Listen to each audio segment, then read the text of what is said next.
Hello, everybody, and welcome into the Pack a Day podcast here on YouTube. My name's Andy Herman. Of course, you can always follow me on Twitter at Andy Herman NFL. Thanks so much for taking some time out of your day to join me. It's my favorite 10 minutes of the day, getting to talk some Packers football with all of you. I figured I would go today over a interesting topic and kind of drill down and look at how do the Packers win football games? What's their formula for success? And really taking a look at whether or not that this can translate into playoff wins and ultimately a Super Bowl. So I think when you start and really taking a look at the Packers formula and how they win football games and what their kind of plan for success is, you have to start with their unbelievable ability, more often than not, to not turn the football over. And that, of course, starts with Aaron Rodgers. Now, every team in the league is going to start with 1A, don't turn the football over and generate turnovers. That is the number one indicator as to whether or not that you are going to win the football game or not is who wins the turnover battle. You get more possessions than the opposing team. Usually those turnovers are either going to take points off the board or going to set your team up for success by putting you in plus territory and setting you up for points. So, of course, turnovers are always going to be 1A. But if you look at the Packers, for a while now, and certainly in the Matt LaFleur era,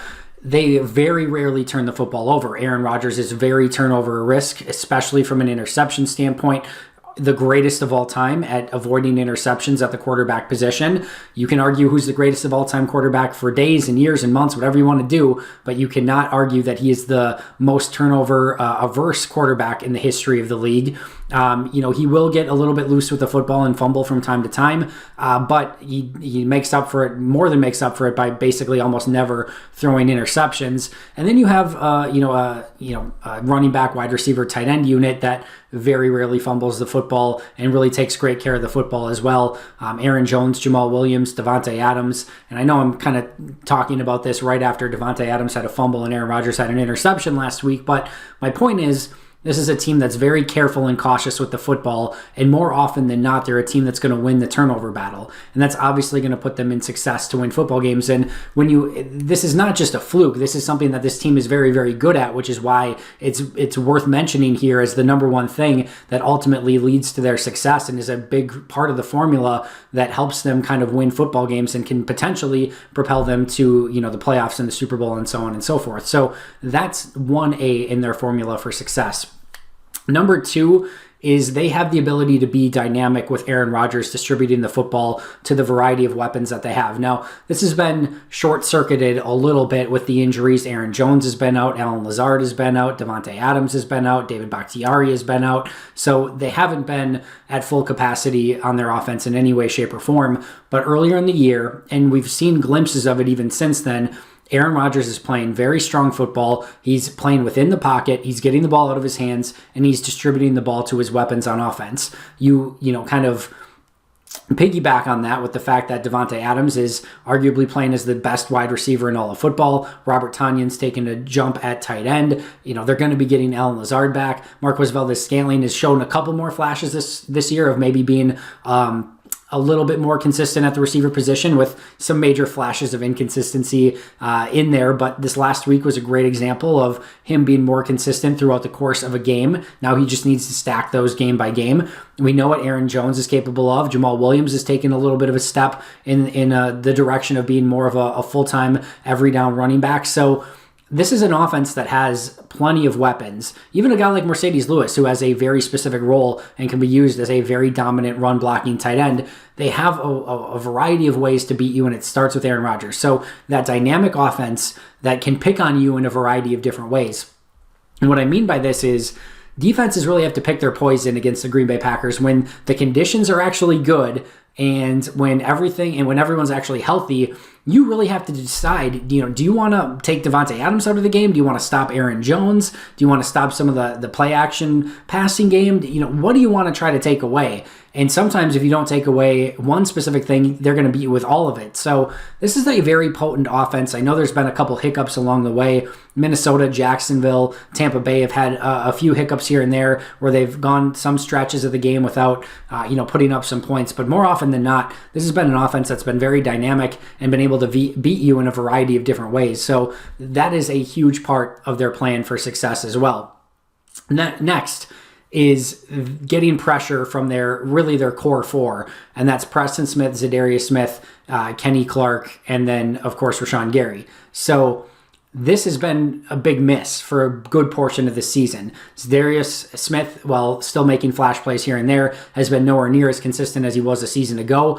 Just recently, Preston Smith and Rashawn Gary have started to kind of pick things up a little bit. They went through a stretch. Obviously, Gary was hurt, but Preston went through a stretch really from weeks about 1 through 8 where he was really struggling.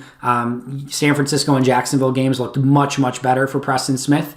Again, Rashawn Gary, we started seeing some flashes, especially towards the end of this last game. Thought he also started the season well, went out hurt, took a couple games to get back in rhythm, and then this last week started picking things back up. So hopefully that's a trend in the right direction. Zadarius Smith had one of his best games this last week, and then Kenny Clark, same thing. But those guys are still underperforming as a whole up until this point. And there's no question, if this wants to be a dominant football team that ultimately goes on to compete for a Super Bowl, this is 1A, and I've said this before, 1A on the list is getting those 4 players to get pressure at a well above average pace. And it starts this week against Indianapolis. If you let Phillip Rivers sit back there and pick you apart through the course of a game and be able to check things down and find receivers and find his tight ends, you are in for a world of hurt, and he will beat you. If you are able to get pressure on him, you can beat him all day long. Indianapolis is a very good offensive line, so this is a very good test for this Packers defensive front because, again, a huge part of their formula is getting pressure with that core 4 and making sure that they are making lives a living hell for opposing quarterbacks. All right, next one is not allowing explosive plays. So you talk about, again, indicators of whether or not you won the football game. Did you win the turnover battle, and who got more explosive plays within that game?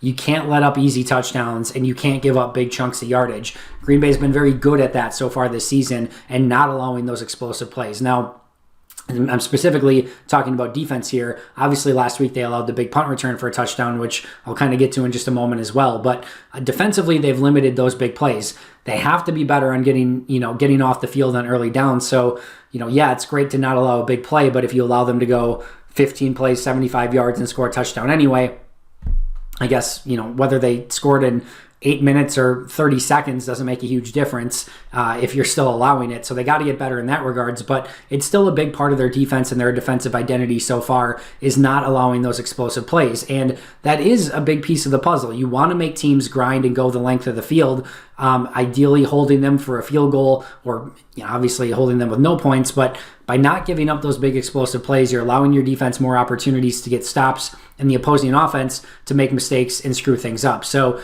that is another big piece of their identity so far this season and will continue to be as the rest of the season goes on. And then last but not least, you look at their special teams as a whole. You just need average special teams. You have a very trustworthy kicker who's going to come through for you more often than not.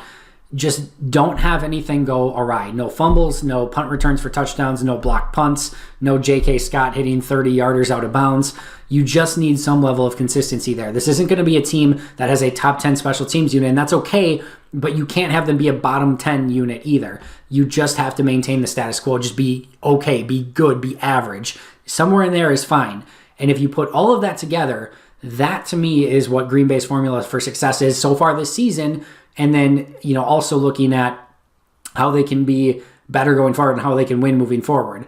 Now, a couple of these things haven't happened. Like I said, the pass rush from the front 4 hasn't really been there. That's an opportunity still for that group and how Green Bay can get better as the season goes along. The special teams has certainly had its share of miscues and mistakes, and that is something that can get better going along. The offense, spreading the ball around, getting Alan Lazard back, now getting Aaron Jones and Devontae Adams hopefully back healthy. David Bakhtiari's back. If they can get everyone healthy on offense, that's going to allow them to spread the ball out more and be more effective on offense, very similar to what we saw in those first couple games this season.